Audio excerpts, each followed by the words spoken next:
అందరికీ నమస్కారం. మరి వైసీపీ నాయకులు అరాచకాలు మనం 5 సంవత్సరాలుగా చూసాం. ఒక్కొక్కటి బయటపడుతున్నాయి. మరి ఆ ఒక్కొక్కటి బయటపడుతుంటే చట్టం తన పని చేసుకుంటూ పోతుంటే మరి జగన్మోహన్ రెడ్డి గారు ఒక పక్క ప్రజలు నరికితే రపరప నరికితే తప్పేముందంటారు. మరి ఈ రోజు రాంబాబు గారు అంబటి రాంబాబు గారు ఈ రోజు మాన్యశ్రీ ముఖ్యమంత్రి చంద్రబాబు నాయుడు గారిని ఏ విధంగా అసభ్యకరంగా మాట్లాడారో మనం చూసాం. జగన్మోహన్ రెడ్డి గారు ఈ రోజు అంబటి రాంబాబు గారు యావత్ ఆంధ్రప్రదేశ్ ప్రజలందరికీ బహిరంగంగా క్షమాపణ చెప్పాలి. ఎందుకంటే ఈ రోజు భారతదేశంలోనే ఈ రోజు రాష్ట్రం అభివృద్ధిలో పరుగులు పెడుతుంది. వారు తప్పుల మీద తప్పులు కోర్టు ఒక్కొక్కటిగా మరి బయట పెడుతుంటే వీళ్ళు డైవర్షన్ పాలిటిక్స్ చేయడానికి మరి వైసీపీ కార్యకర్తలు రెచ్చగొట్టడానికి ఏ విధంగా అసభ్యకరంగా మాట్లాడారో చూసాం. అంబటి రాంబాబు గారికి తెలియజేసేది, మీరు సంస్కారహీనులు. గతంలో మీరు మంత్రిగా ఉన్నప్పుడు కూడా ఏ విధంగా ప్రవర్తించారు ప్రజలందరూ చూశారు. మీకు మహిళలంటే గౌరవం లేదు. ఈ ఆంధ్రప్రదేశ్ ద్రోహి మీరు అనే విషయం కూడా తెలియజేస్తున్నాం. మీరు, మీ నాయకుడు, మీ వైసీపీ పార్టీ వారందరూ బహిరంగంగా ఈ రోజు చంద్రబాబు నాయుడు గారికి క్షమాపణ చెప్పాలనే విషయం కూడా తెలియజేస్తున్నాం. ఖబర్దార్ రాంబాబు గారు, మేం చెప్పేది ఒకటే, మేము చాతకాక కాదు, మీలాగా అరాచకాలను ప్రోత్సహించే వ్యక్తి కాదు మా చంద్రబాబు నాయుడు గారు. మా లోకేష్ బాబు గారు ఒక్క మాట మాకు చెప్పితే మీరు ఇంటి నుంచి బయటికి రారన్న విషయం కూడా మీకు తెలియజేస్తున్నాం. మేము అరాచకాలు దౌర్జన్యాలు మరి వద్దనే ఉద్దేశంతోనే మా యువగల అధినేత నారా లోకేష్ బాబు గారు మమ్మల్ని ప్రజాస్వామ్యబద్దంగా రాజకీయం చేయమన్నారు, ప్రజాస్వామ్యబద్దంగా పరిపాలన చేయమన్నారన్న విషయం మీకు తెలియజేస్తున్నాం. ఖబర్దార్, ఇంకొకసారి ఇలా మాట్లాడితే ఊరుకుండే ప్రసక్తే లేదు. కూటమి ప్రభుత్వం, కూటమి నాయకులు, కూటమి కార్యకర్తలు ఎదురు చూస్తున్నారు. ఒక్క సందేశం ఇస్తే చాలు మీ వైసీపీ పార్టీ మీ వైసీపీ గుండాలను ఎలివేయటానికి సిద్ధంగా ఉన్నారన్న విషయం కూడా తెలియజేస్తున్నాం. మీరు బహిరంగంగా ఆంధ్రప్రదేశ్ ప్రజలందరికీ క్షమాపణ చెప్పాలి.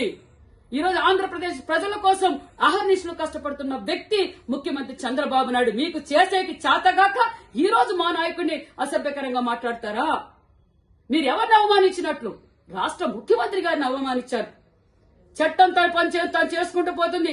ఖచ్చితంగా దగ్గరలో మీకు బుద్ధి చెప్తాం, దేవుడు బుద్ధి చెప్తాడు, మరి ప్రజలు కూడా బుద్ధి చెప్తారన్న విషయం మీకు తెలియజేస్తున్నాం. మరి వైసీపీ పార్టీ నాయకులు ఏ విధంగా ప్రవర్తిస్తున్నారో, ఎంత అసభ్యకరంగా ప్రవర్తిస్తున్నారో మనం చూసాం.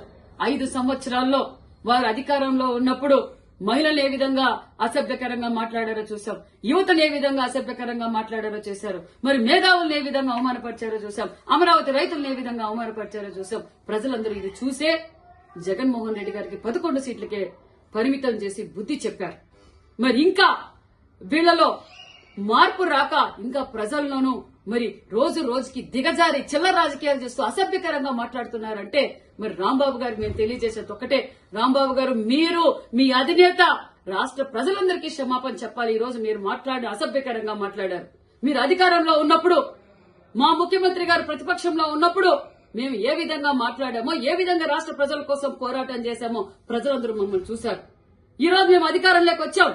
అధికారంలోకి వచ్చిన తర్వాత మాకు చంద్రబాబు నాయుడు గారు నేర్పింది, సంస్కారంగా మాట్లాడండి, రాష్ట్ర ప్రగతి కోసం పోరాటం చేయండి, ఎవరిని రపరప నరకద్దండి, ఎవరిని రెచ్చగొట్టద్దండి, ఎవరిని అసభ్యకరంగా మాట్లాడొద్దండి మా నాయకులు ముఖ్యమంత్రి చంద్రబాబు నాయుడు గారు మమ్మల్ని ఆదేశించారు. మేము చూస్తూ ఉన్నామనుకుంటున్నారేమో, చట్టం తన పంతం చేస్తుంది. మా యువగల అధినేత నారా లోకేష్ బాబు గారు ఒక్క మాట చెప్తే మీ వైసీపీ నాయకులు ఒక్క గడప దాటి కూడా బయటికి రారన్న విషయం తెలియజేస్తున్నాం. మేము రెచ్చగొట్టకూడదు, మేము దౌర్జన్యాలకు పాల్పడకూడదని మా యువగల అధినేత నారా లోకేష్ బాబు గారు సంస్కారంతో ఈ రోజు రాష్ట్ర ప్రగతి కోసం ఈ రోజు మేము కష్టపడుతుంటే మీరు మా మాన్యశ్రీ ముఖ్యమంత్రి చంద్రబాబు నాయుడు గారిని ఈ విధంగా అసభ్యకరంగా మాట్లాడతారా? సిగ్గుస్తరం ఉందా? మనిషి అయితే నువ్వు మాట్లాడతావా రాంబాబు? నువ్వు యావత్ ఆంధ్రప్రదేశ్ ప్రజలందరికీ ఈ రోజు బహిరంగంగా మీరు క్షమాపణ చెప్పాలి, లేకపోతే చట్టం తన పనిచేస్తుంది. ఖబర్దార్, ముఖ్యమంత్రి గారి గురించి మాట్లాడే అర్హత గాని నీకు లేదు. నువ్వు సంస్కారహీనుడు. నువ్వు ఏ విధంగా మంత్రిగా ఉన్నప్పుడు పనిచేశావో యావత్ ప్రజలు చూశారు. నువ్వు మహిళల పైన ఏ విధంగా ప్రవర్తించావో మహిళలందరూ చూశారు. యావత్ ఆంధ్రప్రదేశ్ ప్రజలు నిన్ను చీకొడుతున్నారు. ఈ రోజు మరింత దిగజారిపోయి ఈ రోజు ముఖ్యమంత్రి గారిని మాట్లాడావంటే నువ్వు ద్రోహి, మహిళా ద్రోహి, యువత ద్రోహి. నీ అంత సంస్కారహీనులే లేరన్న విషయం కూడా తెలియజేస్తున్నాం. మరొక్కసారి నీకు తెలియజేస్తున్నాం, ఖబర్దార్. మా యువగల అధినేత అనుకుంటే ఒక్కడు కూడా నువ్వు బయటకు పెట్టలేవు. మేము నీకు సంస్కారవంతులం. మేము మీ అధినేత మీకు అది నేర్పలేదు. ఈ రోజు మా చంద్రబాబు నాయుడు గారు మమ్మల్ని అభివృద్ధి ధ్యేయంగా పనిచేయండి, ప్రజల కోసం పనిచేయండి అని చెప్తున్నారు. మేము రెచ్చపోతే ఒక్క గంట కూడా మీరు ఆదుకోలేరన్న విషయం కూడా మీకు తెలియజేస్తున్నారు.